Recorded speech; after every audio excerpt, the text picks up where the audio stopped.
In the heart of Russia's Ural Mountains, a mystery unfolded that has baffled investigators and haunted imaginations for decades. 9 hikers ventured into the wilderness, never to return alive. What they left behind was a trail of perplexing clues and unanswered questions. This is the story of the Dyatlov Pass Incident. Welcome to Dark Whispers, where fear finds its voice. If you love to listen to paranormal investigations, creepypastas, and unsolved mysteries, do surely subscribe and hit the bell icon for more notifications. And if you love to listen to any particular story, do hit us back in the comments. And without any further ado, let's get back to our story. In January 1959, 9 experienced hikers from the Ural Polytechnical Institute set out on a skiing expedition to Mount Otterton.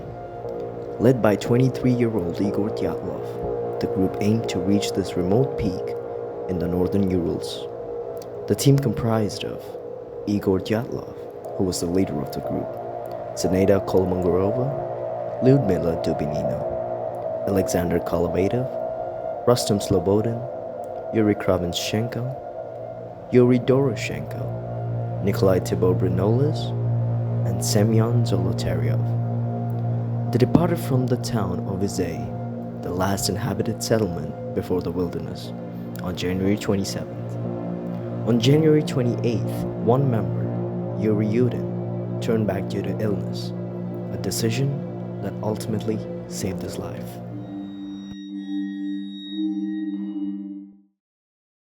Led by Igor Dyatlov, these hikers were experienced, skilled, and determined to conquer the treacherous trails of Mount Otterton. The remaining 9 pressed forward, documenting their journey through photographs and diaries.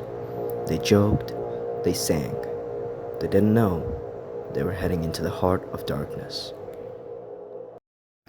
On February 1st, the group set up a camp on the eastern slope of a mountain called Koladzyakl, a name that means Dead Mountain in the local Mansi language.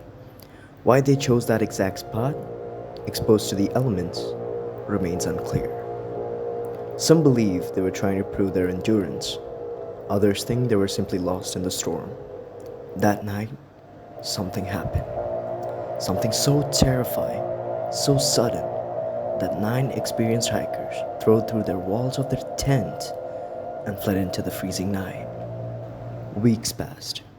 Families grew desperate. Rescue teams were dispatched, and what they found chilled them to the core. The tent had been slashed from the inside. Footprints, barefoot, socked, or wearing only one shoe, led down the slope into the forest. It looked like they ran in sheer panic. Under a tall cedar tree, the first 2 bodies were found, stripped to their underwear. Their hands were bloody. The bark of the tree was shredded, as if they had tried to climb it or escape something watching from the darkness. Nearby, 3 more bodies were found, Dyatlov himself among them. They seemed to be crawling back toward the tent, their faces frozen in horror.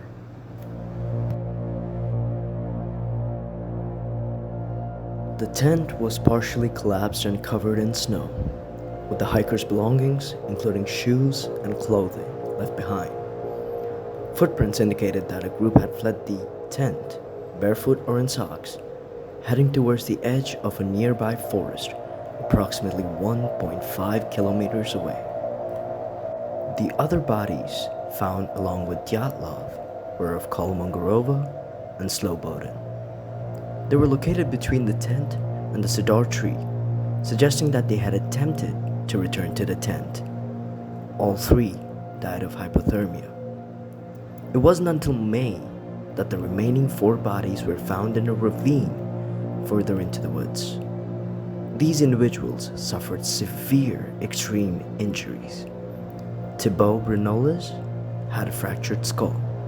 Dubinina and Zolotaryov had broken bones and ribs and other internal injuries. Well, what happened to Dubinina was much more terrifying. Dubinina was missing her tongue, eyes, and also a part of her lips. The nature of these injuries was inconsistent with those typically caused by hypothermia. It was as if something or someone had crushed them from within. Their clothes were radioactive. Yes, radioactive. The scene made no sense at all. No animal could cause such wounds. No avalanche explains why they fled in terror, half naked, into sub-zero temperatures. The official Soviet report? Compelling force of nature. But that doesn't explain the radiation, or why their tent was slashed from the inside, or the intense trauma that looked like they'd been hit by a car with no bruising. So what really happened? An avalanche? Possibly, but that slope didn't support it, and the injuries were far too unusual. Infrasound-induced panic? Some believe the wind patterns created low-frequency sounds, causing extreme fear and hallucinations. Military testing? Radioactive clothing? Strange lights in the sky? Secrecy in the investigation? Were they caught in a classified weapons experiment? Or something darker? There's also one more theory of the orange spheres. Several independent witnesses not part of the Dyatlov group reported seeing strange glowing orbs in the sky on the nights of February 1st and 2nd of 1959, exactly around the time the incident has believed to have occurred.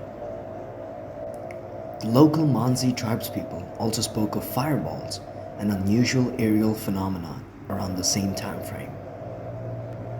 Military personnel and meteorological stations allegedly logged sightings too, though much of this information is clouded in secrecy.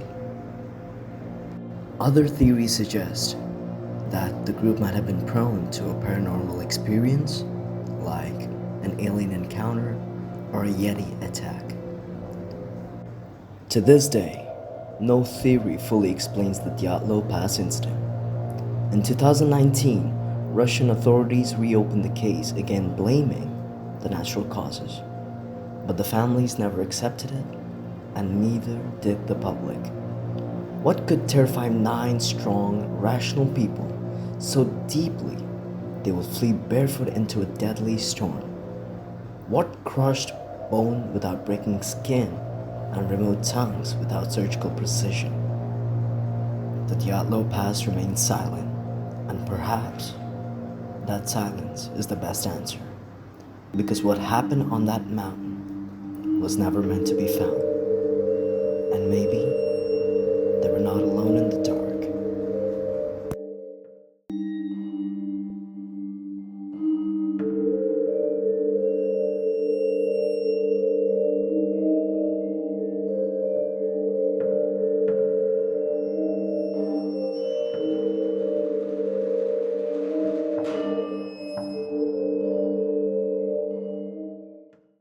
Some mysteries were never meant to be solved.